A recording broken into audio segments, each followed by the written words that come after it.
In this video, we'll be ranking the top 10 quarterbacks in the NFL right now, and this list is not based strictly on how they played this season, but rather taking everything in consideration from talent, accolades, numbers, big game performances, and this season's play as well. And as always, the quarterback position is by far the hardest to rank, so if you disagree with anything, please comment down below, and I'll be certain to reply. With that said, let's get into it. Starting off at number 10, we have Justin Herbert. Now, some may be mad that I put Herbert at 10, but if you heard what I said in the beginning, it makes total sense. Firstly, Justin Herbert is an amazing talent at quarterback. His footwork and touch is just as good as anyone's in the NFL. He can make every throw in the book, and he has also been one of the best scramblers in all of football this year. But when you separate raw talent with what he's been able to actually do, there's a huge gap. Herbert is 27 with 0 playoff wins, which is fine if you only lose because your defense or whatever, but no. He has 2 touchdowns and 4 interceptions in his 2 lone playoff games, which includes choking an egregious 27-point lead.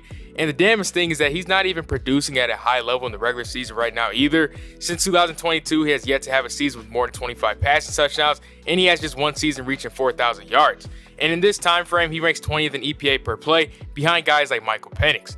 Though this season it is shifting, Justin Herbert has been essentially relegated to being a game manager, and blame the O-line or the offensive scheme all you want to. All that tells me is that Herbert may not deserve to be in the conversations his fan base thinks he should be in. And I don't want to seem like I'm hating on Herbert because I am a huge fan of his game. Whenever I rank a guy that's lower than the consensus, I always try to further explain my reasonings. Now at number 9, we have Drake May as 9A and Jayden Daniels as 9B. I know you're technically not supposed to force 2 guys into one slot, but I just couldn't bring myself to separate these 2 players as they are so close in my opinion. And with Jayden Daniels, he didn't really play much football this year due to multiple injuries, but he is coming off of having arguably the greatest rookie season any QB has ever had. And he essentially carried the Commanders into a top 5 offense in all of football last year. And as we know, Daniels would also dominate the postseason, winning 2 road playoff games as the underdog, which is insane as a rookie. And he will lead the playoffs in both passing yards and touchdowns, showing that he's in fact a big game performer. As for Drake May, he's legitimately playing at an MVP level this year. He's on pace for 4,800 yards, 33 touchdowns, and just 8 interceptions. And when it comes to throwing the ball, no one has been more efficient as Drake May in the NFL. He's leading the league in completion percentage and yards per pass attempt. And with the lead that Drake May took despite having a middle-of-the-road run game, not the greatest weapon group, he has been able to turn this Patriots offense into an elite one. At number 8, we have Jordan Love. Now, Jordan Love is a player who doesn't get talked about nearly enough. Much like other greats, he can turn into superhero mode where he's a gunslinger making insane throw after insane throw to win in shootouts, or he can just simply control the game, making timely passes and allowing Green Bay to dominate time possession. Love doesn't stall possessions holding on to the ball, taking bad sacks, as he has an absurd 11% pressure to sack rate, which is top 2 in the entire NFL.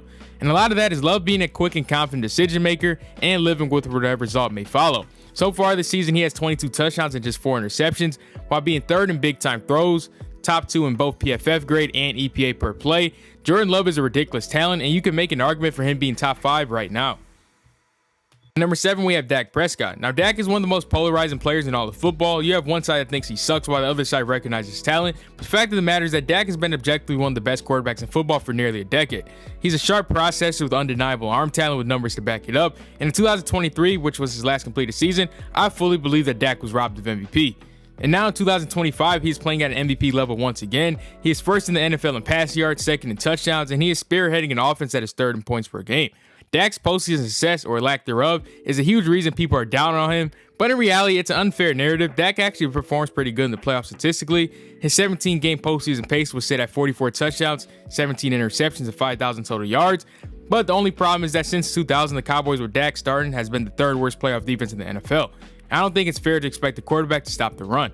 At number 6, we have Jalen Hurts. Now, I'm fully aware of the discourse around Hurts and how most people laugh at this placement, but the thing is, for some reason, things that have mattered every single year for as long as football has been around just magically stopped being important after Jalen Hurts won a Super Bowl. Production was always the biggest thing people used to evaluate, and since 2022, Hurts has the 2nd most touchdowns, the 6th most yards, the 7th lowest interception percentage, and the 3rd highest completion percentage above expect. The thing that always mattered that Magic loss is important is simply winning games and showing up in big moments. And at 27 years old, Jalen Hurts has already been to 2 Super Bowls, of course winning one of them, and he is without argument one of the greatest big game performers in the history of the NFL.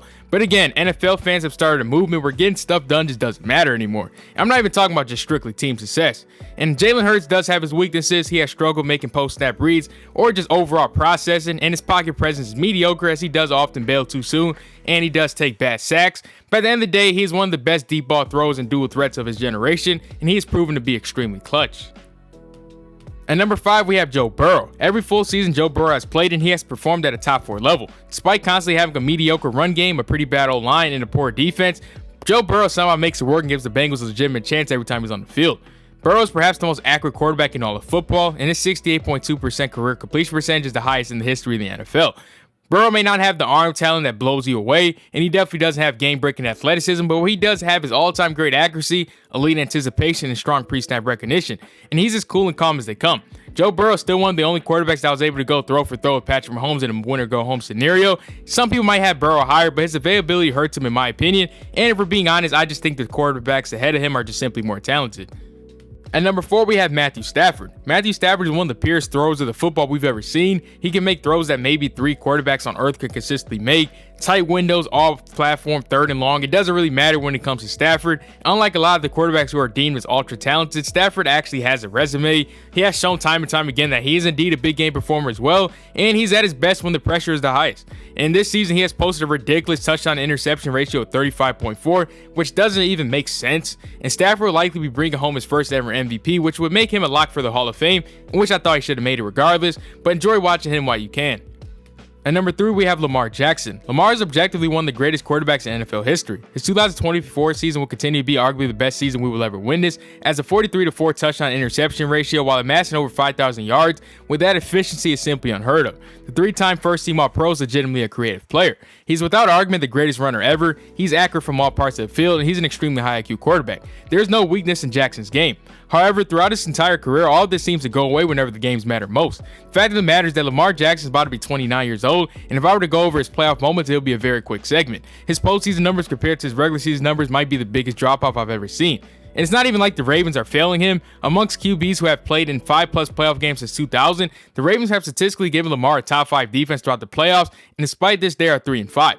Which tells me Lamar is not holding up his end of the bargain. And a wise man once said, we give that grace to young players. But I really do hope we can get a signature Lamar playoff run this season, because a player of his caliber should not be in this spot. At number 2, we have Josh Allen. Josh Allen is just a ridiculous player. 6'5", 240 pounds, and he's still one of the most athletic quarterbacks in the NFL. His combination of elite arm talent, creativity, off-platform accuracy, and just physicality as a runner makes him one of the most dangerous weapons the league has ever seen. And since 2022, he has accounted for 28 more touchdowns than the next highest guy, and he is second in yards in that span. And I spent 20 minutes debating if I should put Allen or Lamar at number 2, but what gave Allen the nod for me is the fact that he actually shows up when it matters most. In fact, he actually plays even better. If it wasn't for terrible luck in the postseason that was mostly out of his control, he probably would have a championship right now. And when it's cases like that, I will never knock a guy for not having a ring, because at the end of the day, Allen has done his job in mostly every playoff game he has been in. At number 1, we have Patrick Mahomes. Now, there's no argument. Of course, everyone gets so caught up in Josh Allen, Lamar, or Joe Burrow's numbers, and it fools people into thinking those guys are on his level. But Mahomes has held that crown since 2018, and nobody has been able to dethrone him. Everything that matters in football, he checks those boxes. The greatest play extender and off-platform quarterback in NFL history, all-time great arm talent, an elite rusher, and very arguably the clutchest player in NFL history. Patrick Mahomes is simply God's quarterback. And when you look at the situation he has been in the past few years, an awful wide receiver core, an atrocious running game, a banged-up all offensive line, and an aging head coach, it makes sense why his numbers aren't what they used to be, but it doesn't mean that he's still not the same player. And in the playoffs every single year, we still see that he is that same guy he was back then, and he consistently outperforms his peers outside of the one guy that everyone hates. And as a Colts fan, I am by no means a big Patrick Mahomes guy, but at some point we do have to be real about him. She concludes this video. Thank you guys for watching. Let me know what you like or dislike about this video, and have a great day.